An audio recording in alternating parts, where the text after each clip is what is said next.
شیخ بابر حمید، شیخ طلحہ بن ناصر اور اس کے علاوہ 80-75 لوگ آپ نے نامعلوم کر دیے تاکہ کسی کو بھی جو پروٹیسٹ کے لیے کھڑا ہو اس کو گرفتار کیا جا سکے۔ ہم ساتھ میں مشکور ہیں ینگ ایڈوکیٹس کا، ڈیرنگ ایڈوکیٹس کا، وجیہ ندیم کا، وقار تنولی کا، راہیل سمسم کا، جو اس وقت ان نوجوانوں کو مفت سروسز فراہم کر رہے ہیں، لیگل ایڈ کی اور ان کی بیلیں فائل کر رہے ہیں۔ یہ مزاحمت کا سلسلہ، یہ پروٹیسٹ کا سلسلہ جاری رہے گا جب تک میر رضا کے قاتل بے نقاب نہیں ہو جاتے،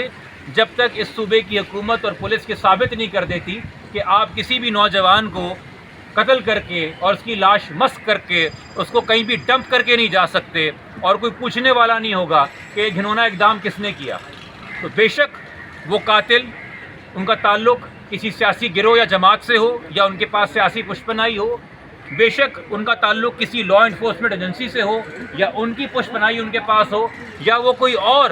پاور ڈائنامک جو پاکستان کے اندر ہیں ان سے ان کی پشپناہی ہو، کیونکہ کوئی جو وجہ ہے کہ 30 دن گزر جانے کے بعد بھی ان کو ٹریس نہیں کیا جا رہا، تو جب تک ان کا تعاقب نہیں ہو جاتا، وہ بے نقاب نہیں ہو جاتے اور گرفتار نہیں ہو جاتے، خاندان کی طرف سے بھی مزاحمت جاری رہے گی اور کراچی کے نوجوانوں کی طرف سے بھی مزاحمت جاری رہے گی۔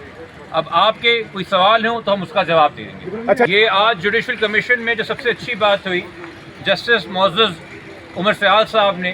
کہ جی جو بھی جوڈیشل کمیشن کی کارروائی ہوگی وہ پبلک ہوگی، میڈیا کو بھی انہوں نے ایکسیس دی، یہ ان کی طرف سے بہت اچھی پیشکش ہے، کاوش ہے، چونکہ انہوں نے اس بات کو اکنالج کیا کہ پچھلے 30 دنوں کے اندر اداروں، ریاست اور خاندان کے بیچ میں ایک بڑا ٹرسٹ ڈیفیسٹ ڈیولپ ہوا ہے۔ تو ٹرانسپیرنسی کو انشور کرنے کے لیے جہاں تک ان کی کارروائی کا تعلق ہے، انہوں نے کہا ہے کہ اس کو اوپن رکھا جائے گا اور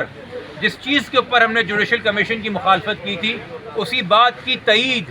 آج جوڈیشل کمیشن نے خود کر دی، اس کی تائید۔ اور وہ کیا تھی کہ حکومت بار بار شروع سے کہہ رہی تھی کہ جی اب کیس کی انویسٹیگیشن جوڈیشل کمیشن کرے گا۔ آج میڈیا کے دوست موجود تھے کمیشن کے اندر اور کمیشن نے خود کہا کہ ہمارا کام کیس کو انویسٹیگیٹ کرنا نہیں ہے، ہم فیکٹ فائنڈنگ کریں گے، جو ہمارے ٹی او آرز ہیں ہم یہ دیکھیں گے کہاں کہاں غلطیاں ہوئیں، کون کون اس کا ذمہ دار تھا، وہ کوئی پولیس افسر تھا، وہ کوئی ہیلتھ ڈپارٹمنٹ کا افسر تھا، ان کا بھی تعاقب کیا جائے گا اور ان کی بھی غلطی کو بے نقاب کیا جائے گا۔ مگر انہوں نے پھر واضح کیا کہ قاتلوں کو پکڑنا، کیس کا